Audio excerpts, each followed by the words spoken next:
subordinación se da, como digo, en una forma más intensa, porque hay una posibilidad de permanente y constante comunicación entre el trabajador y el empleador. No se puede decir que falta la subordinación cuando el trabajador está actuando fuera de un lugar físico que se llame establecimiento o empresa, y cuando está haciendo su trabajo a decenas o a centenares de kilómetros de la sede de la empresa. Se puede decir, por ejemplo, para hablar de un caso que es muy notorio, que la persona que esté trabajando, que esté prestando su servicio como chofer de Uber, no esté sujeto a una subordinación. Es cierto que este chofer de Uber recibe una llamada y él puede atenderla o no atenderla de acuerdo a su disponibilidad en este momento. Es cierto que este señor no le están diciendo a cada día para dónde vas a ir, a dónde vayas, pero es la plataforma de la cual él forma parte, a la cual se ha adherido, la que está ejerciendo ese poder directivo y de control a que se refería Barassi en 1905. El trabajador de Uber no puede andar en el automóvil que quiera. Yo tengo un carro decimos en Venezuela, un automóvil, que es un Oldsmobile de 1948. Lo llamamos Megaterio, porque es tan viejo que parece un animal prehistórico. Yo traté de meterme en Uber con ese automóvil. Me dijeron, no, señor, ¿cómo se le ocurre? Tiene que tener un automóvil que tiene que tener estas características de ser mucho más nuevo, tiene que tener estas características de confort. Pero aparte de eso, la forma, yo no puedo ofrecer mi servicio a quien yo quiera en el momento que yo quiera, porque es la plataforma la que me está indicando a dónde soy llamado, y es justamente la plataforma la que recibe el pago por parte del usuario y que luego se me va a transferir a mí. Entonces, en consecuencia, no se puede decir que ese trabajador que está trabajando a través de una plataforma digital pueda considerarse como alguien que sea autónomo y que no esté sujeto a un poder directivo y de control de quien maneja la plataforma. Pienso pues que la subordinación va a seguir siendo el elemento que va a determinar el campo de aplicación del derecho del trabajo. Lo que ocurre es que las manifestaciones de la subordinación van a ser diferentes. Las modalidades de que se ejerce la subordinación serán totalmente distintas. Y en eso caemos en un tema que ha sido muy utilizado por la jurisprudencia, al cual no voy a referirme de manera muy específica, porque hace 2 semanas en esta videoconferencia lo trató de una manera excelente el colega argentino Sebastián Copoleta, que es el manejo por parte de la jurisprudencia de las de indicios como una forma de determinar el carácter laboral o no laboral de una relación en aquellos casos en los cuales puede haber cierta confusión. El haz de indicios no puede únicamente fijarse en que la persona tenga que asistir a un lugar de trabajo, de que tenga que cumplir un horario, de que tenga que llevar un uniforme o de que tenga que estar sujeto a unas instrucciones periódicas. El haz de indicios tendrá que formularse de una manera más amplia para poder determinar que habrá laboralidad en aquel momento en que haya la sujeción de quien presta un servicio a el poder directivo de quien está pagando por el servicio. Cuando no haya tal sujeción, entonces estaríamos en ese momento fuera del campo del derecho del trabajo y entraríamos en un campo también que es muy delicado y que es muy importante, que es el del trabajo autónomo. Trabajo autónomo que evidentemente debe ser regulado, trabajo autónomo que también requiere de una tutela, pero que por razones que no sería del momento exponer, porque me llevaría mucho más del tiempo de que dispongo, no es llevada a cabo esa tutela de una manera eficiente por el derecho del trabajo, que tiene unas técnicas de tutelaje, unas técnicas de protección que no son fácilmente aplicables al trabajo autónomo, razón por la cual los autónomos que requieren tutela y que requieren protección deben entonces ser sujetos de otras modalidades de tutela que escapan ya del campo del derecho laboral. Bueno, amigos, con esto hago, digamos, lo que podríamos llamar el abreboca de esta discusión y estoy pues a su orden para cualquier comentario. Gracias.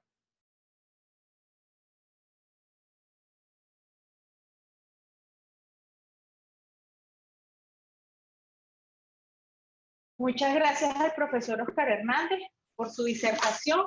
Vamos a pasar entonces a la etapa de preguntas y respuestas, a abrir el debate.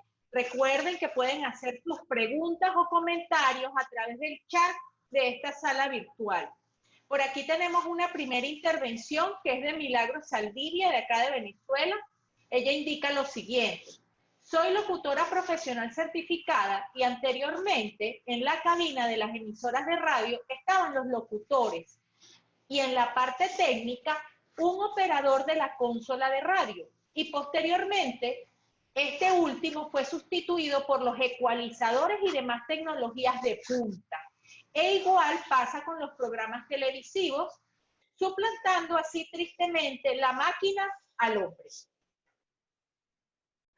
¿Algún comentario, profesor, sobre eso? Bueno, esto es una cosa que van a ser tratadas. Ya va, profe, ya va.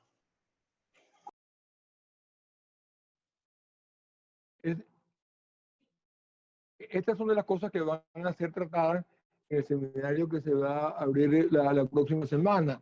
En línea general, yo diría que a lo largo de la historia de la humanidad, siempre que han habido cambios tecnológicos, se destruyen empleos y se crean empleos. El gran problema es determinar que si son más los empleos que se crean que los que se destruyen o al revés. Ese es el gran desafío. Lo que sí es cierto es que las nuevas tecnologías van a suponer una necesidad de adiestramiento cada vez mayor del trabajador. Es decir, en la medida de que se van destruyendo empleos tradicionales y se van creando nuevos empleos, las personas que desempeñaban esos cargos tradicionales que se consideran obsoletos, para poder desempeñar los nuevos cargos que está ofreciendo el mercado, tendrían entonces que estar constantemente mejorando sus destrezas profesionales. Ok, muchas gracias, profesor. Ajá. Hay una segunda intervención por acá. Nos escribe Douglas Eduardo Bustamante. Saludos, estimado profesor Oscar. Disculpen que se corrió en el chat. Saludos, estimado profesor Oscar. A la luz de esta disertación, ¿cabe teorizar que el principio protectorio será objeto de una flexibilización? Él es Douglas Bustamante, Caracas, UCB. Ahora, Douglas, años sin saber de ti. Un placer. Bueno, yo creo que sí. Yo creo que una flexibilización es una adaptación a lo que son las nuevas modalidades. Porque la palabra flexibilización, tal como se viene utilizando en otra disciplina, supone fundamentalmente un llamado a la autonomía de la voluntad. Cuando se dice que hay que flexibilizar el derecho del trabajo, porque la protección laboral crea rigideces que dificultan el crecimiento de la economía, es un planteamiento fundamentalmente neoliberal, lo que se está pensando en eso, en reducir el intervencionismo del Estado para darle más capacidad de actuación libremente a las partes. Y yo creo que ahí no está el cuid del tema. El cuid del tema es que para proteger habrá que ver cuáles son las nuevas realidades que se están protegiendo o que se van a proteger. Y ahí existe entonces, más que una flexibilización, yo diría, una adaptación del derecho del trabajo y una adaptación de la tutela laboral a las nuevas modalidades laborales.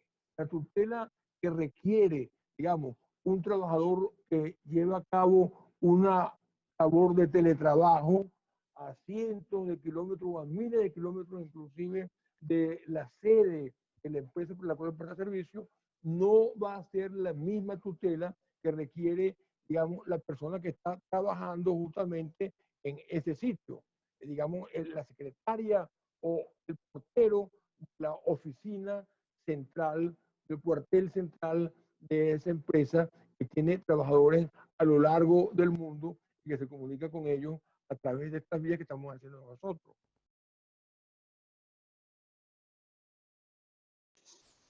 Gracias, profesor. Por aquí hay otra pregunta de parte de Roxana Ruiz. Muy buenas tardes. Estas nuevas formas de relaciones laborales nos lleva a pensar en normas ya de carácter internacional, ya que muchas de las plataformas, su sede no es donde habitualmente reside el trabajador. Realmente es un gran desafío, no solo legislativo, sino de orden socioeconómico. Perdón, se trata más de un comentario. Profesor, no sé si va a hacer algún comentario al respecto.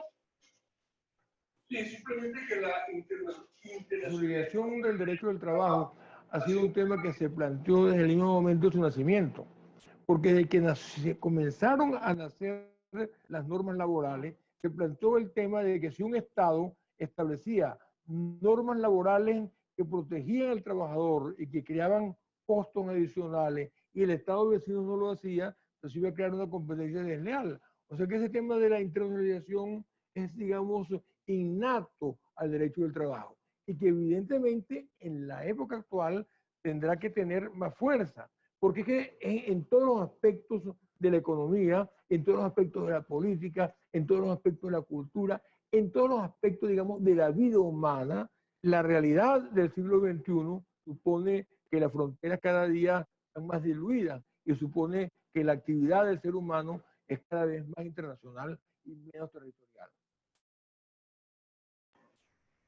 Ok. Por aquí Byron Josué pregunta, buenas tardes, ¿usted cree que el uso de las tecnologías forma parte del avance laboral con la posible sustitución del trabajador por una máquina? Ya dije, algunos trabajadores serán sustituidos por las máquinas. Pero ahí hay mucho de ciencia ficción. O sea, ese mundo de la robotización, ¿cuántos robots existen actualmente en el mundo y cuántos millones de trabajadores? Cuando se dice, en un informe reciente, se decía con mucha alarma que las nuevas tecnologías iban a suponer la pérdida de 5 millones de puestos de trabajo. ¿Y qué son 5 millones de puestos de trabajo frente a lo que es la población económica activa mundial? Nada, es un porcentaje mínimo. Ahora, lo que debemos tener claro es que las nuevas tecnologías, no solamente hoy en el siglo XXI, sino a lo largo de la humanidad, siempre fueron desplazando trabajadores y fueron destruyendo cargos de trabajo. Es un hecho muy significativo. En el siglo XVI, la reina de Inglaterra estableció un decreto prohibiendo las máquinas de coser, porque sus asesores le habían dicho que esas máquinas iban a terminar con la ocupación de las costureras, de las mujeres, digamos, que trabajaban en tejido. 200 años después, en Inglaterra, el mayor sector de la población trabajadora estaba juntamente dado en el sector textil, porque la utilización de máquinas que no eran simplemente máquinas, pero de grandes máquinas, vinieron a revolucionar la producción de textiles y Inglaterra se hizo, digamos, la líder en ese campo y eso creó muchísimos más puestos de trabajo y el sector textil ocupaba, pero decenas de veces más de trabajadores que lo ocupaba cuando no habían las grandes fábricas textiles. Ok, gracias, profesor. Por acá pregunta Esteban Chacó. En tanto se transforman las dinámicas laborales, se transforman también las necesidades de los trabajadores. En este sentido, ¿se puede decir que el movimiento sindical debe adaptarse y cambiar algunos aspectos de su actividad? ¿Qué criterios deberían observar dichas transformaciones? Totalmente. El movimiento sindical tiene que renovarse totalmente. El sindicalismo no puede estar hoy día actuando de la misma forma que actuaba en los años 50 del siglo pasado. Existe la necesidad además de una preparación muy fuerte de los dirigentes sindicales para que los dirigentes sindicales puedan comprender todos estos problemas y puedan afrontarlas de manera adecuada. En América Latina, sobre todo en los años 80, 90, la reacción, digamos, primigenia del movimiento sindical fue el de rechazo a todas las nuevas corrientes de, digamos, de organización del trabajo. Se rechazaba la privatización, se rechazaba lo que eran las nuevas organizaciones de trabajo, se rechazaban las nuevas tecnologías. Y eso no tiene sentido, porque uno no puede, digamos, tapar el sol con un dedo. Uno no puede, digamos, detener los cambios de los tiempos. Uno tiene que poder afrontar esos cambios manteniendo, por supuesto, los criterios esenciales. Es lo que yo pienso, que el derecho del trabajo tiene que mantener su esencia en los principios que lo justifican, lo que debe en las políticas que lleva a cabo y en las herramientas que lleva a cabo, tiene que adaptarse a las nuevas realidades de los tiempos. Ok, gracias, profesor. Por aquí hay pregunta relacionada con esa de que acaba de comentar. Nelson Arispe, a través de Facebook, también preguntaba algo sobre esto de los sindicatos. Pero bueno, ya acaba de ser comentado este punto. Marieta indica, buenas tardes, profesor, un saludo. Creo que uno de los aspectos que deben ser revisados con gran atención tiene que ver con lo relativo a la jornada del trabajo.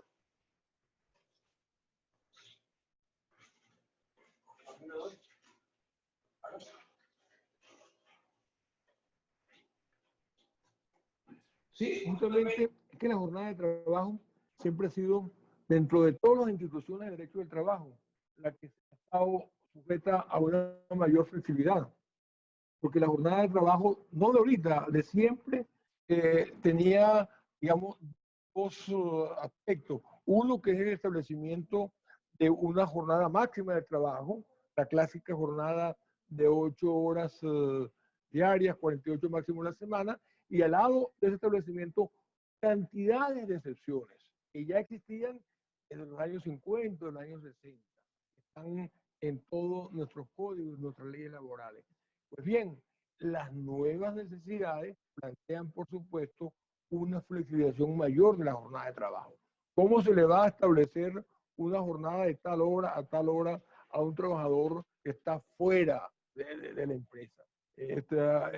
Habrá que buscar nuevas formas de equilibrio de tal manera que la imposibilidad de aplicar los criterios tradicionales para la medición del trabajo no vayan a ir a favor de un uso desconsiderado del tiempo del trabajo.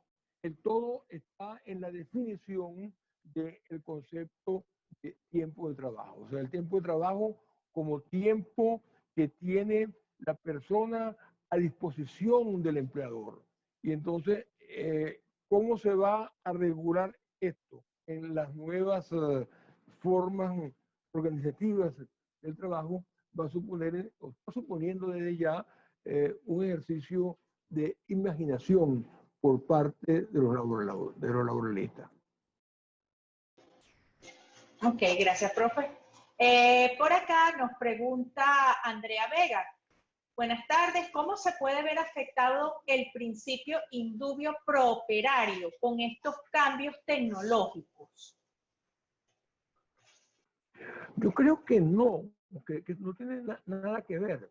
El principio indubio operario lo que significa es simplemente que en casos de duda, la interpretación que se debe prevalecer es la más favorable al trabajador. ¿Y eso por qué? Porque se piensa que el legislador, cuando hace una norma, su motivo fundamental es proteger al trabajador. El tema del indubio operario, ayer, hoy y con toda seguridad mañana, está en el uso racional de ese indulto propietario. Es decir, cuando hay una duda, pero una duda que sea realmente racional. Y entonces lo que ha ocurrido en la práctica es que, sobre todo, algunos jueces ven dudas donde no la hay. Y otro problema que a mí me parece que es muy delicado es la utilización de indubio properario, no cuando haya una duda acerca de cuál norma debe ser aplicable, sino cuando en un juicio existen pruebas que no tienen, digamos, un resultado definitivo, tienen un resultado dudoso. Y lo que yo creo que allí el indubio properario no puede, digamos, suplantar las técnicas y las reglas de la carga de la prueba. O sea, quien tiene, de acuerdo con unas reglas que en el derecho del trabajo son distintas que el derecho común, quien tiene la carga de probar un hecho, tiene que probarlo. Y no podría, no debería decirse, bueno, como no se probó y se crea una duda, entonces yo voy a decidir a favor del trabajador. Si el trabajador tenía una carga y no la cumplió, pues él no puede resolver esa situación, digamos, subsanando la prueba, eliminando su obligación con el indubio properario. Ok. Por acá, Katiuska hace un comentario, no pregunta. La sociedad está en constante cambio y si queremos seguir activos debemos adaptarnos y estar en constante aprendizaje. Julián Peralta pregunta, ¿el trabajo independiente o informal puede ser catalogado como nueva forma del trabajo? ¿Qué medidas pueden contemplarse que otorguen protección a aquellos trabajadores? Este es un tema muy interesante y que daría lugar a otra videoconferencia. En primer lugar, hay que decir que no es nada nuevo. Trabajo autónomo siempre ha habido, de que el hombre es hombre. Trabajo informal siempre ha habido.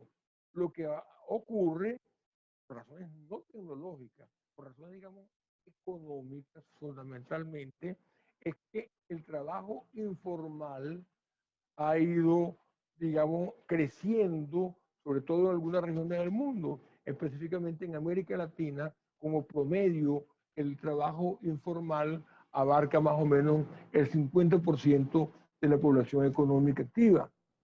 En trabajo autónomo, el trabajo independiente en América Latina, al contrario de lo que ocurre en Europa, no es en su mayoría un trabajo profesional, un trabajo calificado, sino todo lo contrario. El trabajo autónomo en su gran mayoría es un trabajo muy precario.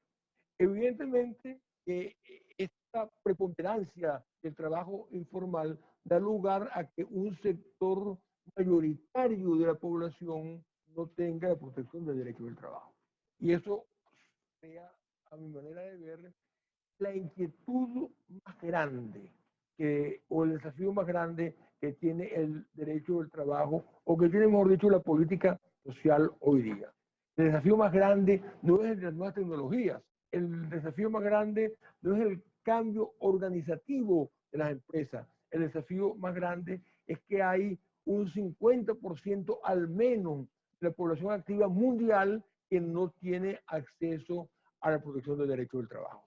¿Y por qué no tiene acceso? Bueno, en el caso del trabajo informal, porque el trabajo informal será al margen de la ley, no se le aplica porque no pueda ser aplicado, sino simplemente porque es un trabajo que se está dando de una manera que rebasa los límites legales. En cuanto al trabajo autónomo, así sea un trabajo autónomo llevado a cabo dentro de los límites de la ley, difícilmente puede ser protegido por el derecho del trabajo. ¿Por qué?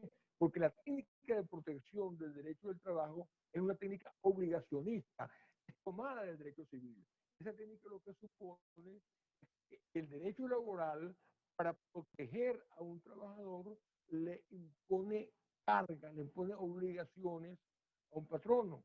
Y cuando no hay patrono, porque el trabajador no lo tiene, el trabajador es un trabajador por su cuenta, entonces difícilmente el derecho del trabajo puede crear esa protección, porque no hay a quien imponerle esas cargas. Ahora bien, el hecho de que el derecho del trabajo no sea el punto de vista de su propia consistencia, un mecanismo adecuado para darle tutela al trabajo autónomo, no quiere decir que el trabajo autónomo no pueda ser tutelado por otras modalidades de protección. Debe haber por parte del Estado una política de protección social, una política que preste tutela jurídica a quien la necesite, independientemente de la situación legal en que se encuentra. Toda aquella persona dentro de la concepción del estado del bienestar social, que es la que buena parte o la mayor parte de los laboralistas, digamos, adoptamos, el Estado tiene que prestarle protección a quien lo requiera, independientemente de que sea un trabajador, de que sea un ama de casa, de que sea un profesional autónomo. La forma o las modalidades, los instrumentos de protección, eso es otro tema. Y en ese sentido yo creo que los laboralistas no deberíamos, digamos, cargar con una especie de culpa porque no protegemos a los autónomos, porque yo creo que eso escapa de lo que es los límites lógicos del régimen.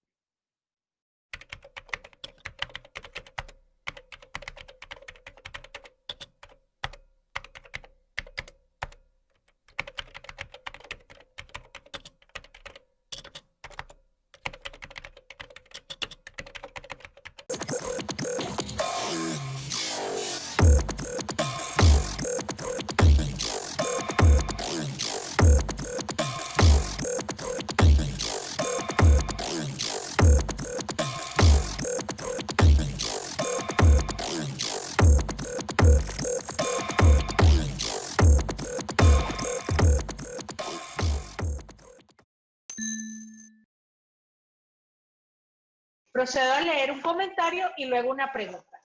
Muy buenas tardes, profesor. Escribe Elba Miguel. El sistema Uber aquí en Argentina, que fuese permitido inicialmente por las autoridades, ha tenido la fuerte oposición del gremio de los taxistas, que veían amenazado su trabajo en relación a la buena recepción que tuvieron. Ese es un comentario.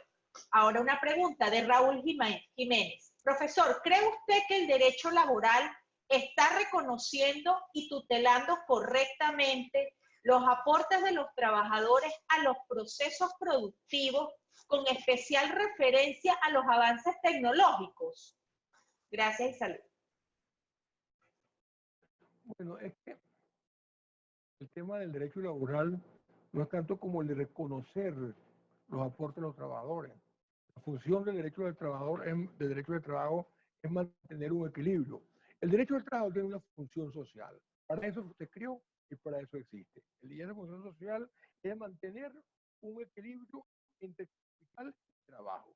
De tal manera de que el capital, por la fuerza que posee, no puede, por decirlo en términos normales, apabullar al trabajo imponiéndole condiciones que sean gravosas. Pero al mismo tiempo, el derecho del trabajo cumple con establecer limitaciones y cauces jurídicos para que la actividad del trabajo pueda estar, digamos, encuadrada dentro de lo que es el interés general de la producción, porque la producción es un interés que va más allá de los intereses sectoriales de trabajadores y de patronos. Si no hay producción, no hay riqueza. Si no hay riqueza, no habrá, digamos, nada que repartir, ni para los empleadores ni para los patronos. En esa función de equilibrio es que el derecho del trabajo se maneja.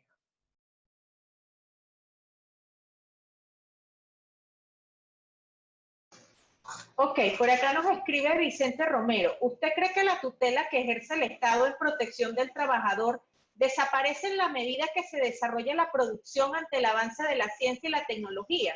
¿Usted cree que el proteccionismo del Estado es una categoría de los sistemas productivos subdesarrollados? No, por lo contrario.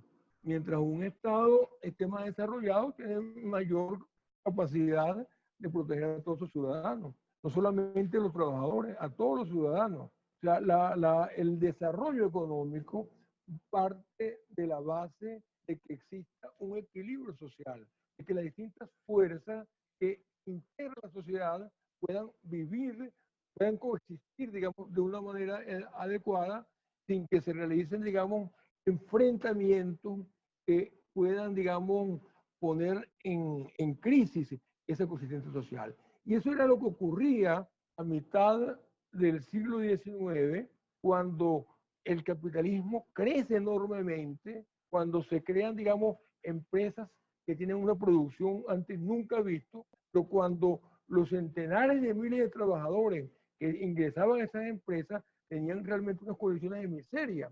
Y eso vino a llevar a cabo muchos conflictos y muchas configuraciones sociales.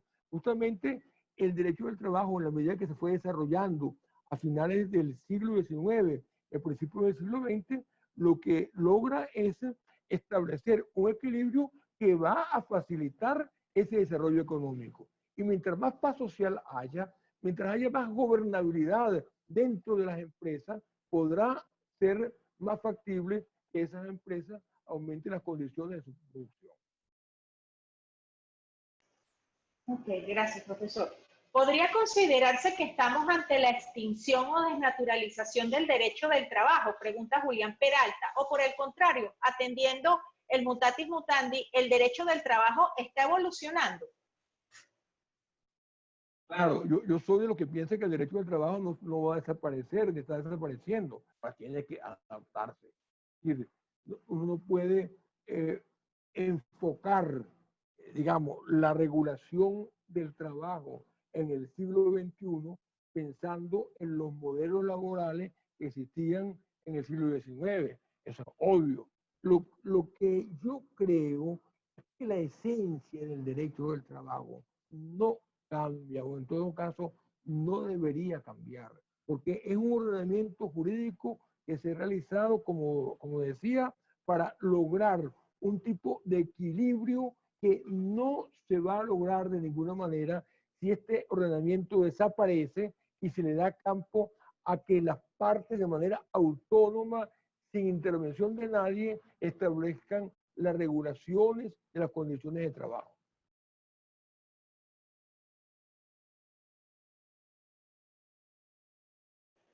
Muchas gracias, profesor. Antes de continuar con las preguntas, ya casi finalizando esta etapa de preguntas y respuestas, saludamos por aquí a los profesores que nos acompañan: Gustavo Saturno, Nicolás Márquez, Luis Fernando Rodríguez desde México e Iván Mirabal, que nos están acompañando en la videoconferencia el día de hoy. Muchas gracias por estar acá. Bueno, vamos con la siguiente pregunta.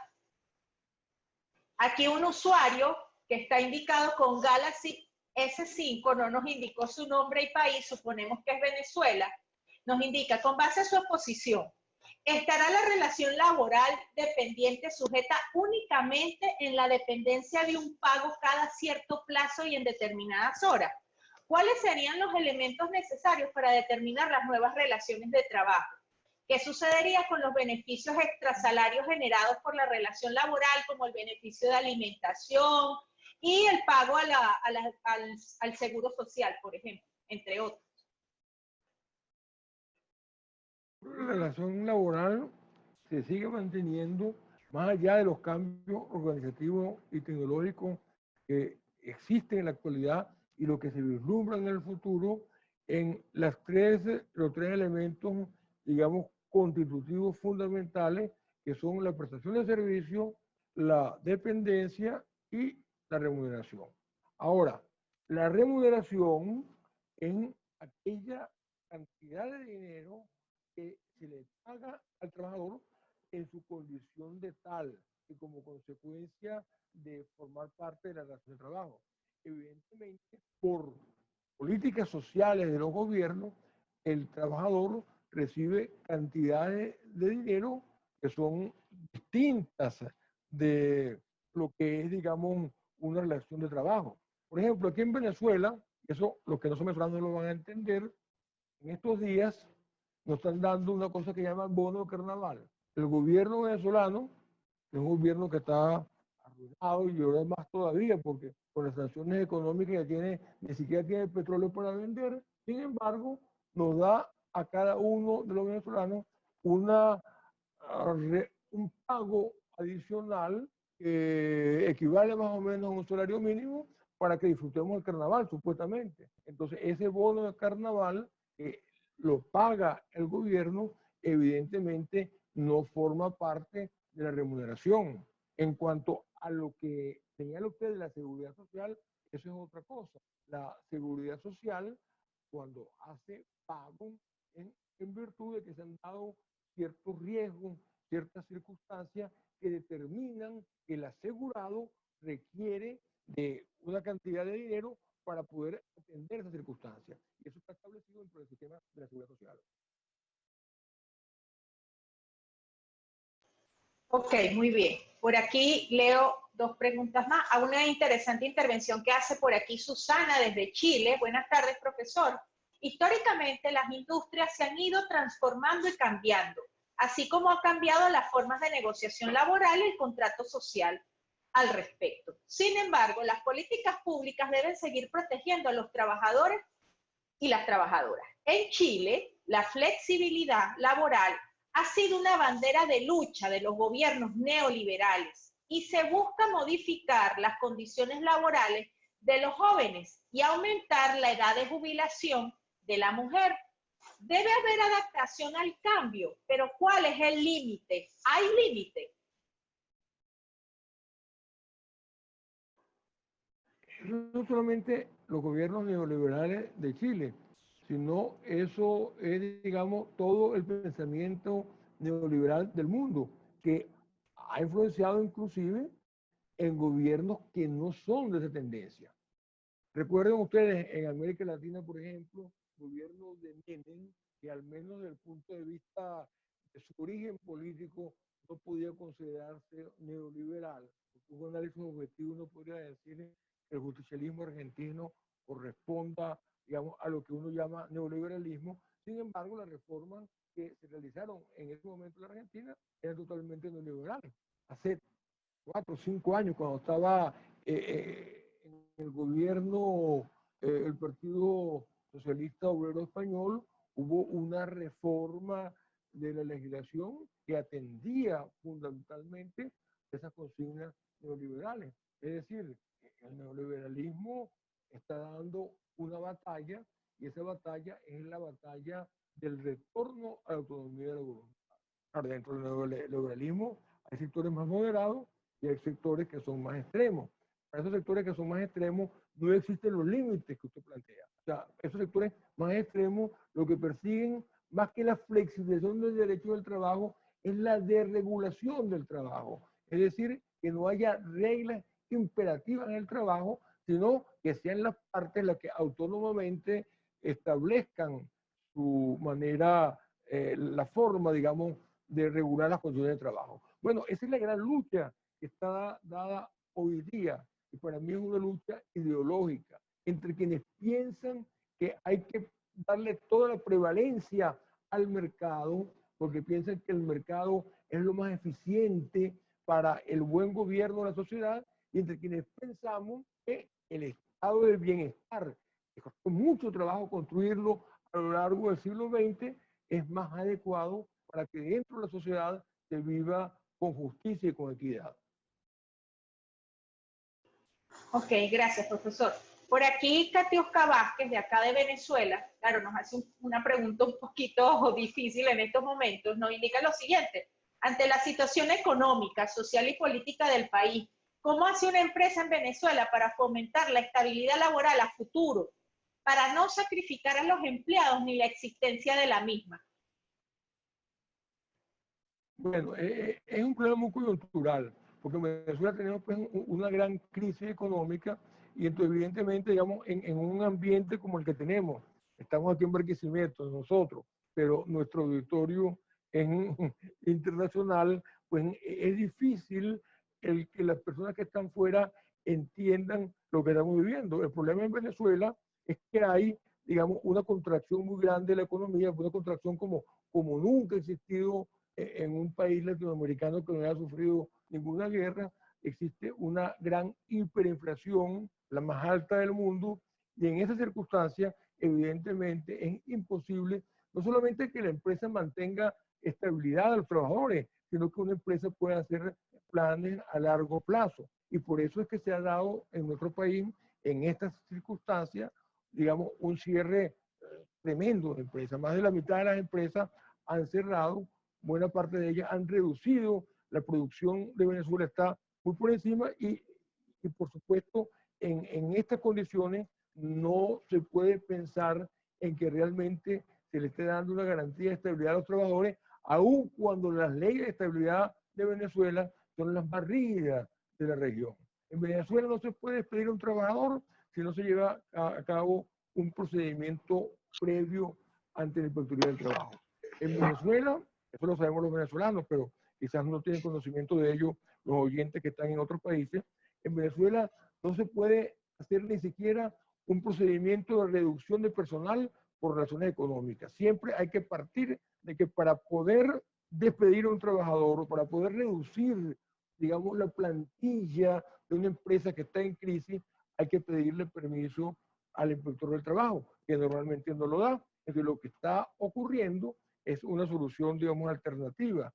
Si hay despido, lo que pasa es que los despidos son más caros. Los empleadores negocian con los trabajadores digamos, lo que son, digamos, condiciones económicas para ponerle fin a la relación de trabajo. Pero ojo, eso ocurría hasta hace un año. Desde hace un año para acá, lo que ha ocurrido es que los trabajadores se van del país sin ni siquiera cobrar los salarios que tienen pendientes de los beneficios. En el último año, según estadísticas, de la ONU, del Estado reflejado, han salido del país 2 millones de personas, lo cual significa que la gran mayoría son trabajadores, ya no es una inmigración, digamos, de clase profesional o de clase media. Entonces, el problema de la reducción de las nóminas de las empresas como motivo de la crisis económica se está resolviendo a través del éxodo que los propios trabajadores hacen hacia países vecinos. Ok, gracias, profesor. Voy a leer 2 comentarios y luego una pregunta. Douglas Eduardo Bustamante: es deseable que la disciplina se adapte en todas sus instituciones. Son unos principios protectorios y todos los demás. Tópicos como jornada y descanso también. Lo importante es que ese proceso de adaptación vaya de la mano con la evolución y sus avances. No ha sido esa la regla, pues el derecho tarda en adaptarse. Elba Miguel de Argentina comenta: gracias, profesor, en cuanto a la adaptación sindical a las nuevas modalidades, estaríamos ante la promoción de las representaciones por empresa y no por actividad. Y ahora una pregunta, ya cerrando por cuestiones de tiempo. ¿Qué opina sobre la implementación del teletrabajo en Venezuela?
Bueno, yo creo que el teletrabajo es una realidad muy extendida en el país.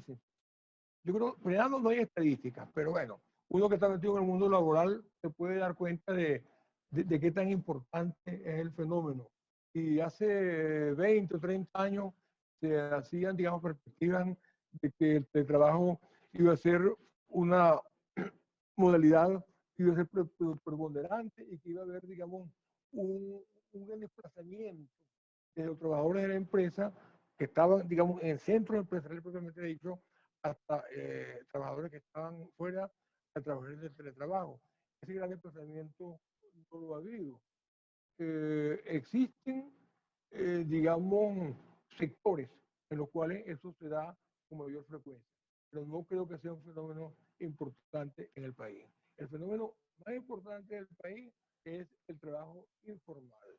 Ese es el gran problema que debería preocuparnos a todas las personas que de una manera u otra estamos imbuidos en el mundo del trabajo. Ese es el gran desafío de la política social del siglo XXI, el trabajo informal. Bueno, ya por cuestiones de tiempo, cerramos con esta pregunta, esta fase de preguntas y respuestas. Las 2 o 3 preguntas que nos están quedando por fuera, por favor estén pendientes a través de las redes sociales que serán respondidas.